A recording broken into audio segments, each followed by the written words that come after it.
कधी-कधी ना आयुष्यामध्ये अशी एक फेज येते की जिथं आपल्याला ना थांबावंसं वाटतं, थोडंसं स्लो डाऊन व्हावंसं वाटतं.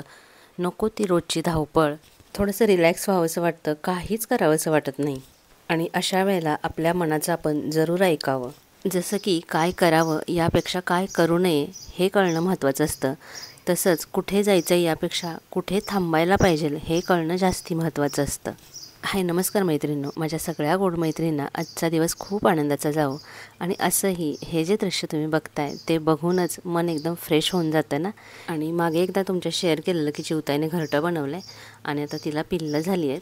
आणि माझ्या किचनच्या खिडकीच्या अगदी समोरच हे आहे, त्याच्यामुळं मला रोज हे दृश्य बघायला मिळतं. म्हणजे काम करता करतासुद्धा हे सगळं मी बघत असते. आणि तिचं हे जे तिच्या पिल्लांना भरवणं चालू असतं ना, ते तर खरंच खूपच आनंददायी आहे. आणि अगदी सकाळपासून संध्याकाळपर्यंत या पिल्लांचा जो चिवचिवाट सुरू असतो ना, त्यामुळं खरंच वातावरण एवढं छान होऊन गेलं आहे ना. चला तर आता बऱ्याच दिवसानंतर आपला व्हिडिओ आलेला आहे. तर व्हिडिओ का आला नव्हता तर त्याचंसुद्धा कारण सांगते. तर दिवाळीमध्ये तर आपल्या सगळ्यांचीच खूप धावपळ होते, तशीच माझीसुद्धा झालेली, दगदग झालेली थोडीशी. त्याच्यानंतर मग मी गावी गेले. आणि व्हिडिओ बनवणं हे खरंच वाटतं इतकं सोपं नाही आहे. आणि एडिटिंगसाठी तर खूप जास्तीचा वेळ द्यावा लागतो. आणि घरातलं सगळं आणि प्लस हे व्हिडिओचे कामं असं करून खरंच खूप धमचाक होऊन जाते. आणि एडिटिंग करताना, व्हॉइस ओव्हर करताना आपण सतत मोबाईलमध्ये बघत असतो आणि त्याच्यामुळेच डोकं दुखतं आणि डोळेसुद्धा दुखतात. त्यामुळेच तुम्ही बघत असाल की बऱ्याचशा यूट्यूबरना चष्मा लागलेला दिसतो. आणि मला तर आधीपासूनच आहे. प्लस अजून एक प्रॉब्लेम झाला, तो म्हणजे माझ्या मोबाईलचा. आणि ज्याच्यावरून मी शूट करते तर तो हा माझा सॅमसंगचा मोबाईल आहे. आणि त्याला बघा काय प्रॉब्लेम झाला आहे. सगळ्या लाईन्स आल्या, अचानकच सगळ्या लाईन्स आल्या मोबाईलला. आणि दिवाळीच्या आधीच 1-2 लाईन आलेल्या आणि त्याच्यानंतर मग ह्या एवढ्या सगळ्या लाईन्स आल्या. त्याच्यामुळं मग मी याच्यावरती शूटसुद्धा करू शकत नव्हते. मग एडिटिंग तर दूरची गोष्ट, कारण स्क्रीनकडे बघितलंच की खूप त्रास होत होता. आणि सॅमसंगचं जे ऑथोराईज सेंटर असतं ना, तर तिथे विचारल्यानंतर त्यांनी 15 ते 20 दिवस लागतील असं सांगितलं. आणि तो दुरुस्तीला दिल्यामुळे काही थोडंसं शूट केलेलं होतं ते सुद्धा त्याच्यामध्येच राहिलं. तर मी गावी गेले होते आणि भाऊबीजेच्या दिवशी नणंदबाईंसाठी साडी घ्यायची होती, म्हणून मग साडी घेण्यासाठी गेलेले. तर मी नेहमी इथूनच साड्या घेते गावाकडे. खूप सुंदर साड्या असतात आणि रिजनेबलसुद्धा असतात. साडी खरं तर एकच घ्यायची होती, पण साड्या म्हटलं की आपल्या बायकांचं म्हणजे विचारूच नका. आणि ते सुद्धा ओळखीचे आहेत, त्याच्यामुळे नवीन नवीन काय पॅटर्न आलं आहे तर ते सगळे दाखवत. म्हणजे सध्या बघा व्हायरल असलेली चिकू कलरची नारायणपेठ साडी आहे, नंतर लोटस पैठणी आहे, मुनिया पैठणी आहे. आणि या सगळ्या साड्या व्हायरल आहेत. अर्थातच या सगळ्या काही ओरिजिनल हँडलूम साड्या नाही आहेत, कारण की हँडलूम साड्या खूपच महाग असतात. पण ह्या जेवढ्या साड्या आहेत ना, तर त्याची क्वालिटीसुद्धा खूप छान वाटली आणि त्याचं सिल्क आहे ते सुद्धा सॉफ्ट वाटत होतं. आणि नेहमी ऑनलाईन खरेदी करणारे आपण क्वचित असे कधीतरी दुकानामध्ये जाऊन खरेदी करतो. आणि नेहमीच्या अशा रुटीनमध्ये आपल्याला एवढा वेळसुद्धा नसतो की दुकानांमध्ये जाऊन खरेदी करणे. पण गावी आल्यानंतर कुणासाठी ना कुणासाठी तरी काहीतरी घ्यायचंच असतं, त्याच्यामुळं मग या दुकानांमध्ये जाणं होतं. आणि मला स्वतःला पण काही साड्या आवडलेल्या, पण मी नाही घेतल्या. आणि माझं कसं आहे माहिती आहे का, मला साडी मी वरूनच बघते, जर ती आवडली नाही तर ती तशीच बाजूला ठेवते, ती उघडत बसत नाही.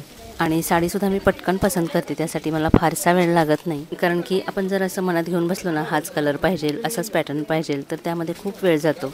आणि आपल्याला आवडणारे काही ठराविकच कलर असते, तर त्याच कलरची आपण साड्या घेत असतो. पण मी असं करत नाही. थोडीशी हटके अशी कलरची साडी असेल ना, तर ती मी पटकन घेऊन टाकते. जसं की बघा, मी ही जी साडी बघते तिचा कलर किती सुंदर आहे ना, आणि कलर कॉम्बिनेशनसुद्धा खूप सुंदर आहे. आणि कोणतीही साडी असू देत, ती आपण कशी वेअर करतो, कशा आपण तिला कॅरी करतो, त्यावरती तिचं दिसणं अवलंबून असतं. त्याच्यामुळे मी हल्ली सगळ्या प्रकारच्या साड्यांचे कलर किंवा पॅटर्न असतात तर ते ट्राय करते. आणि किती साऱ्या साड्या ते दाखवत आहेत बघा. मी म्हणत होते आता बस झालं, म्हणजे झाली आहे बघा. ही जी हातातली आहे ना वांगी कलरची, तर ती मी चूज केलेली नणंदबाईंसाठी. आणि मी त्याला म्हणत होते की आता बस झालं, तरीसुद्धा तो म्हणत होता की नाही नाही, हे नवीन काय आहे ते बघून जा. मार्केटिंग टेक्निक हो की नाही.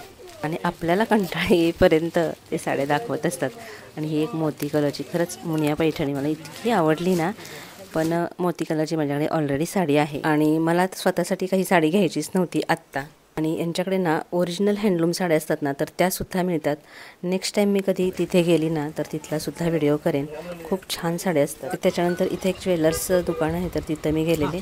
तर चांदीची एक वस्तू मला गिफ्ट म्हणून द्यायची होती, तर ती मी बघत होते. पण सध्या चांदीसुद्धा एवढी महाग झाली आहे की एवढे छोटे छोटे दिसणारे सुद्धा जे करंडे आहेत ना, तर ते सुद्धा 3,500ला वगैरे होते. आणि चांदीच्या ज्या वस्तू असतात ना, तर त्या मला खूप आवडतात. आणि जोडवी मी नेहमी इथूनच घेत असते.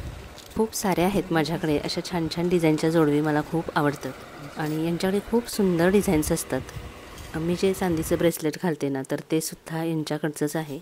तर मी काय घेतलं हे मी तुम्हाला घरी गेल्यानंतर दाखवते. तर गावाला मी 2च दिवस होते आणि थोडंफार शूट माझ्या मोबाईलमध्ये केलेलं होतं, पण तो आता दुरुस्तीला गेल्यामुळे ह्या थोड्याशाच काही क्लिप्स होत्या ज्या मी घेऊ शकले, तर त्याच तुमच्याशी शेअर केलेत. बाकीचं काय मी तिकडे शूट करू शकले नाही. आणि मध्ये तर मी अजिबातच व्हिडिओ बनवले नाही. तर आजचा जो व्हिडिओ आहे तर तो आहे लग्न होतं ना, तर त्या दिवशीचा. तर एकतर मोबाईल खराब झाला म्हणून सुद्धा व्हिडिओ आले नाहीत आणि माझ्याकडे एक जुना मोबाईल होता, पण म्हटलं त्याची क्वालिटी कशी येईल व्हिडिओची काय माहिती, म्हणून सुद्धा शूट करत नव्हते. पण आजचा हा जो व्हिडिओ आहे तर हा जुन्या मोबाईलमधूनच केलेला आहे आणि नवीन मोबाईलवरती परत पैसे खर्च करायला मी तयार नव्हते. आणि दुसरी गोष्ट म्हणजे ना, माझे डोळे सुद्धा खूप दुखत होते. तर मी गावी गेल्यानंतर गेलेले डोळ्यांच्या डॉक्टरकडे. तर सतत आपण जेव्हा असं स्क्रीनवरती काम करतो ना, तर त्याच्यामुळे ना डोळे कोरडे होतात आणि त्याच्यामुळे दुखतात. तर त्यांनी मला हा ड्रॉप दिला आहे वापरण्यासाठी.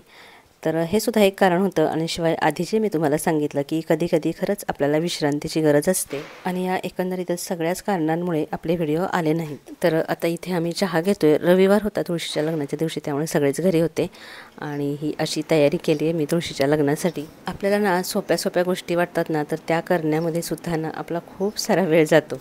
पण कोणताही सण असा आपण छान आनंदाने असं छान डेकोरेशन वगैरे करून साजरा केला ना, की आपलं घरसुद्धा थोडंसं वेगळं दिसतं, आपल्यालासुद्धा छान फ्रेशनेस वाटतो. तर या लाईट्स दिवाळीमध्येच इकडे लावलेल्या होत्या, पण त्याचं शूट करायचं राहून गेलेलं दिवाळीमध्ये. आणि तुम्हाला तर माहितीच आहे तिकडं खूप सारी झाडं आहेत आणि त्याच्यामध्ये ना ही लाईटिंग खरंच खूप सुंदर दिसते. थोडीशी ना मला इथं गॅलरीमध्ये जागा कमी पडते, म्हणजे तुळशीचं लग्न वगैरे लावायचं असतं ना, तर तेव्हा शूट घेण्यासाठी मग थोडीशीच जागा मिळते.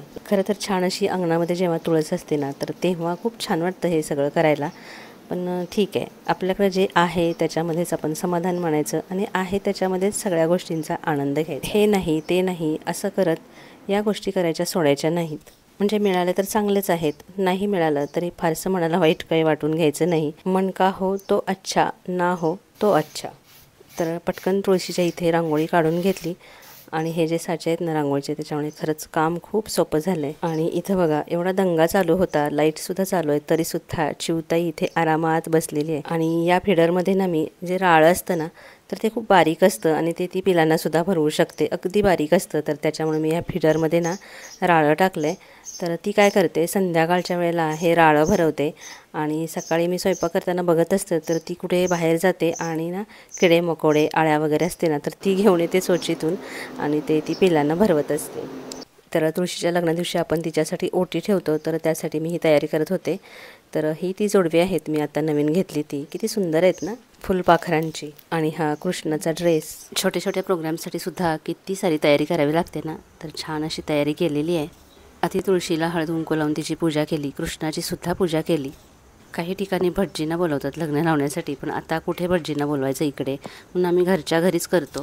आणि काही ठिकाणी अशी पद्धत आहे अंतरपाट वगैरे धरण्याची, पण घाटावरती असं नाही. घाटावरती ना तुळशीमध्ये श्रीकृष्णाची मूर्ती ठेवली जाते आणि मग मंगलाष्टका म्हणतात. आता मंगलाष्टका काही आम्हाला येत नाहीत कोणालाच, त्याच्यामुळे मग मी ती मोबाईलवरती लावलेली. आणि मी ही साधी कॉटनची साडी नेसली, कारण की एवढं गरम होत होतं आणि इथं ना पुरेशी जागा पण होत नाही सगळं शूट वगैरे करण्यासाठी. पण खरंच अशा गोष्टी करण्यामुळे ना, आपले सण समारंभ असे छान साजरे करण्यामुळे ना, इतकं छान वातावरण होतं ना घरामधलं. आणि आपण तरी या सगळ्या गोष्टी कधी शिकणार, कधी करणार ना. आपण नेहमी काय म्हणतो की गावाकडच्या घरी हे सगळं केलं जातं, पण ठीक आहे, शक्य असेल तर हे आपण आपल्या घरीसुद्धा करायला पाहिजे. आपल्या ज्या छान सुंदर परंपरा आहेत ना, तर त्या आपणच पुढे न्यायला पाहिजेत. तर छान असा तुळशी विवाह झाला. तर व्हिडिओ इथेच थांबवते. व्हिडिओ कसा वाटला हे नक्की कमेंट करून सांगा आणि जाता जाता नेहमीप्रमाणे लाईक करायला अजिबात विसरू नका. आणि अजून तुम्ही आपल्या चॅनलला सबस्क्राईब केलं नसेल तर प्लीज सबस्क्राईब करा. पुन्हा भेटूया अशाच एखाद्या छानशा व्हिडिओसह. तोपर्यंत खुश रहा, आनंदी रहा.